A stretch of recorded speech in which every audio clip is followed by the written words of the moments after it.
Hey everybody, my name's Ed. Okay, so it's been a while since we've done a comics haul, so I'm just gonna jump into it. This is gonna be all back issues, so just kind of a random assortment here. So this is Widowmaker number one.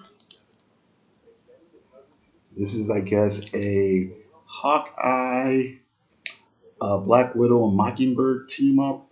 The cover here is Jay Lee, Jay Lee. Okay. The inside art, I believe, is David Lopez. JLA 80, Trouble in the Heartland. And then 81,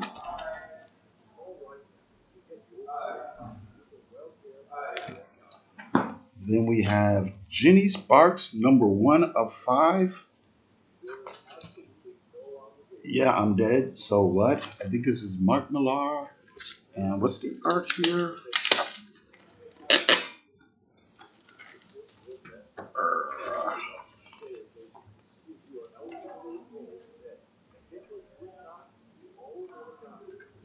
The art is John McCrae. All right. Okay. Uh, Jeffrey Jones, that's Ravens and Rainbows, number one from Pacific Comics, mid 80s, early mid 80s indie stuff. Pacific isn't around anymore, but they were kind of one of those early companies that kind of use mainstream artists and creators.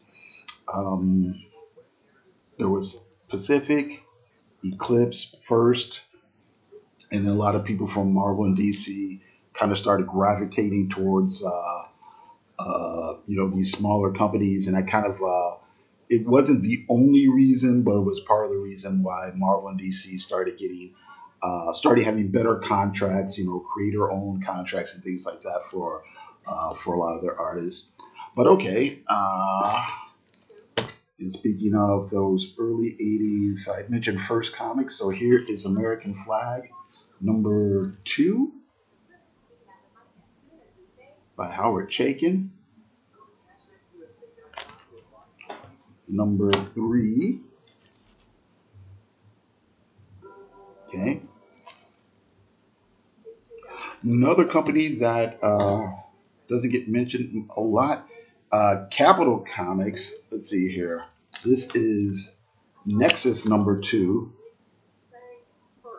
Nexus eventually ended up moving to First Comics when this company went out of business. So that's Mark Barron and Steve Rude. So this is number two. Number three.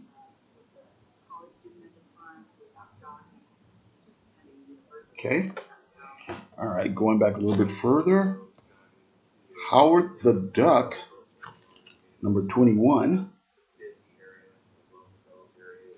This is the Steve Gerber run.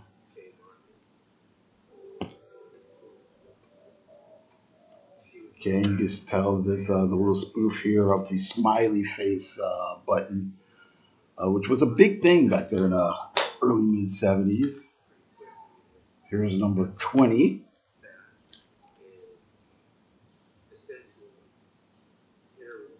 Suds, the scrubbing bubble that walks like a man, and they're gonna cleanse, purify, disinfect, and deodorize. And this one, clean up your act, such is the mission of Senator Sufi. I'm pretty sure these issues had something to do with. It's been a long time since I've read them, but I'm pretty sure they have to do with like censorship and moral outrage and things of that sort. This is Man Thing number 17. A book burns in Citrusville. This might touch on the same sort of issue. I'm not too sure. I have to read it, but books are burning.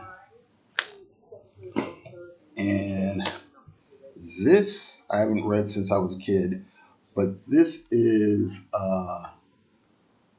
Oh, I should probably mention too. This is, I'm pretty sure this one was written by Steve Gerber as well. This Man Thing. So this is Steve Gerber and Jim Looney. All right. Okay. And then lastly, this is The Brave and the Bold, number 121. It's Batman and the Metal Men, the Doomsday Express. And I'm pretty sure, and this is another thing I literally haven't read since I was a little kid. I don't know what made me think of this, but I'm pretty sure this one had something to do with a group of Native American activists. Yeah.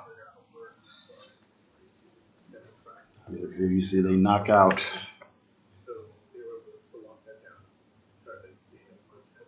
But as the masked manhunters, aching eyes focus, no pale face. We are not silly cigar store engines.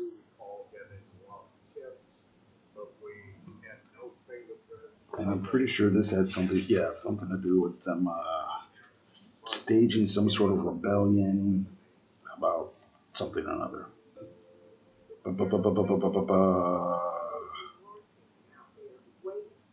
Here, you pale faces took our country from us, in return gave us worthless pieces of paper, treaties like this one that as our lands grow as grass as grows and the river runs. Lies. So I will destroy it as I will destroy your Declaration of Constitution unless our demands are met.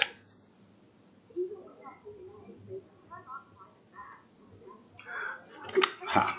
So, the old days before comic books got political, right?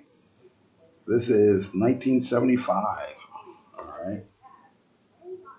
Maybe we'll do a review on this one because it's talks about an issue that doesn't really get talked about in the press all that much. But anyway, so we've got Jim. Wait here. This is Jim Apparel art, right? Jim Apparel, story Bob Haney. So there are the credits there. Alrighty. So anyway, so we got some Batman comics, the DC line of superstars, right? We got some horror comics here, Man Thing.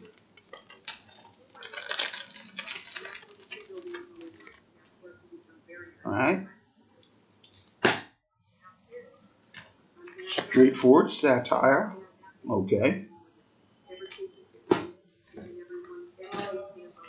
Science fiction, space opera, right?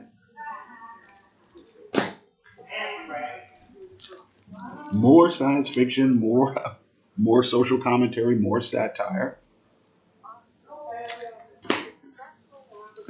Uh, what's this? Uh, Edgy superheroes. I guess this is about how Ginny Sparks gets the authority together or whatever. So fantasy stuff. All right.